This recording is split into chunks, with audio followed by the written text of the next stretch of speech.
Korban penipuan investasi berkedok trading binary option Binomo dan Quotex di Asahan, Sumatera Utara mengaku mengalami kerugian ratusan juta rupiah. Korban melaporkan seorang afiliator yang disebut-sebut rekanan dari Indra Kents.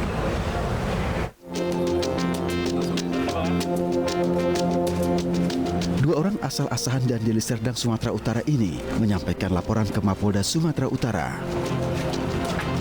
Laporan dilayangkan setelah keduanya mengaku alami kerugian ratusan juta rupiah setelah menginvestasikan uang melalui aplikasi trading binary option Binomo dengan terlapor afiliator atas nama Zulfikar Zou. Kuasa hukum korban yang melapor mengaku terdapat 400 orang di Sumatera Utara yang telah menjadi korban penipuan investasi. Lagi yang menyusul, karena saat ini yang tergabung dalam grup Telegram korban afiliator ini mencapai 400 orang untuk Sumatera Utara. Dari dua ini kira-kira kerugian sementara berapa kan? Hampir 1 miliar kerugian dari kedua korban ini.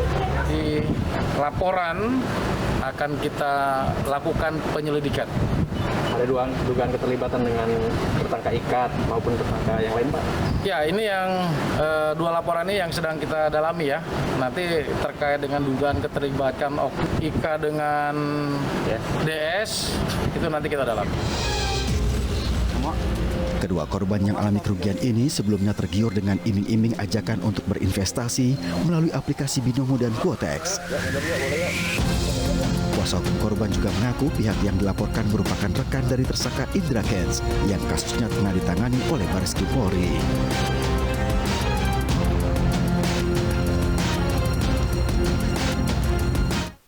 Pemirsa, kami telah terhubung dengan Dongan Nauli Siagian, kuasa hukum korban. Selamat malam, Pak Dongan. Selamat malam, Anissa. Baik, Pak Dongan, dari dua korban Anda menyebut bahwa kerugiannya sampai hampir 1 miliar rupiah. Apa yang sebenarnya membuat klien Anda ini mempercayakan segitu banyak uangnya untuk diinvestasikan ke binary option ini atau Binomo? Ya, yang pertama mereka diiming-imingi untuk mendapat uang yang instan, misal. Itu dia. Sehingga mereka tergiur untuk menginvestasikan uang mereka. Karena kan ini berbentuk trading. Nah, padahal setelah kasus di Bareskrim muncul, baru mereka mengetahui ini adalah judi. Baik, Anda menyebut bahwa klien Anda melaporkan salah satu afiliator yang disebut-sebut dekat dengan Indra Kents. Apakah orang ini yang kemudian mengiming-imingi klien Anda untuk berinvestasi segitu besarnya? Ya, karena di awalnya Ikala yang mengarahkan untuk ke afiliator yang kami laporkan saat ini di Polda Sumatera Utara. Sudah dilaporkan? Atas nama siapa, Pak, kalau boleh dibagi dengan kami? Inisialnya J, Z, NI, dan S. Ada 4 orang afiliatornya yang kami laporkan. Baik, apa tugas ketiga orang itu? Dia menjadi mentor dan afiliator kedua klien hukum kami ini, Anissa.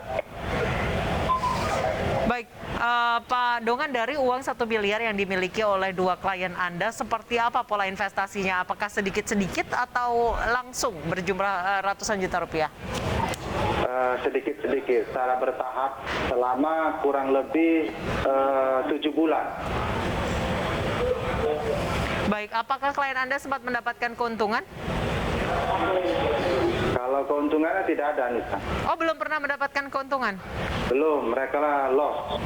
Main loss, diarahkan, loss lagi, bahkan sampai ada yang memberikan uang itu langsung ke afiliator dan ternyata loss juga.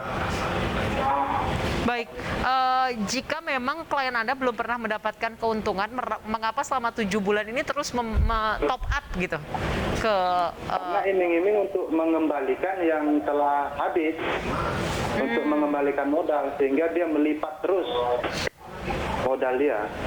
Oke, kemudian tadi Anda menyebut bahwa ada 3 orang yang menjadi afiliator. Apakah mereka bertiga ini menjanjikan kalau dana utama itu aman dan lain sebagainya? ya menjanjikan aman, bahkan meningkat bisa sampai minimal 10% dari modal.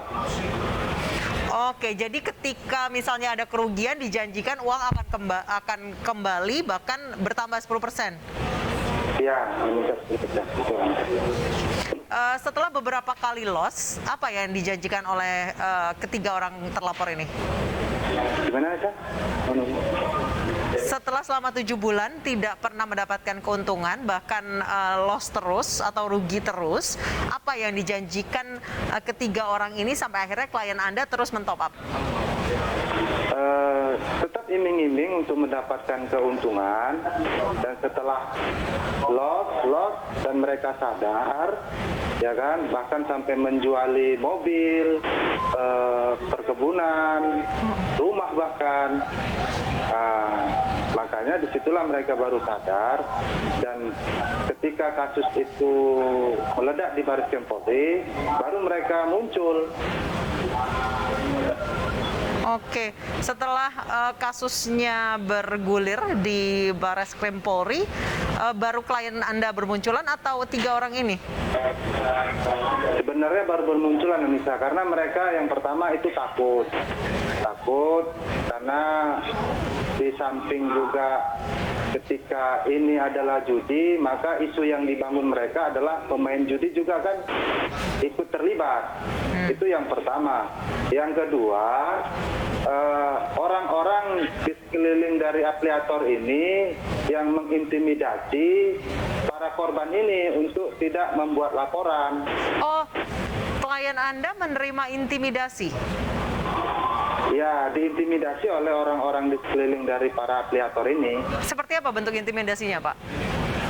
Ya, ancaman ingin dianiaya, bahkan sampai dibunuh. Apakah tindakan intimidasi ini juga sudah dilaporkan? Intimidasinya belum, karena itu kan mereka ini waktu itu didatangi secara person. Oke. Jadi karena ketakutan, ya kan, jadi juga buktinya belum cukup. Jadi mereka belum berani, sehingga waktu membuat laporan di Polda pun para korban ini kan menutup wajahnya takut. Makanya waktu itu saya bilang, kalau memang kalian takut, ya sudah nggak apa-apa. Nanti ya kita korban kok, masa kita takut? Baik, Pak Dongan, dari 3 orang yang akan Anda laporkan, apakah ketiganya keberadaannya sudah diketahui atau hilang? Masih di seputaran Medan ini, Anissa.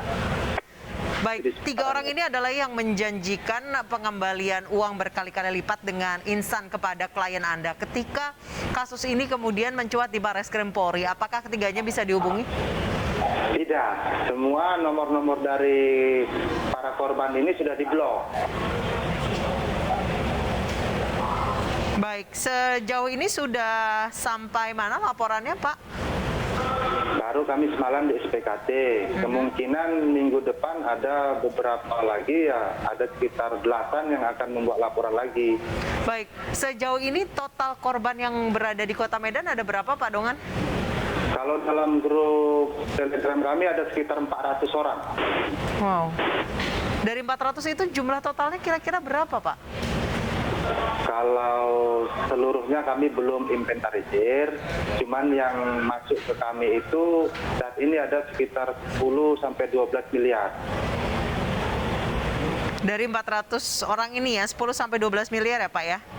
Sebahagian ya, belum semua, karena itu kan butuh data real. Kami juga tidak mau menduga-duga berapa kerugian mereka, karena ini kan kami butuh rekening koran, bukti transaksi, itulah nanti yang akan kami satukan. Ini kan belum semua.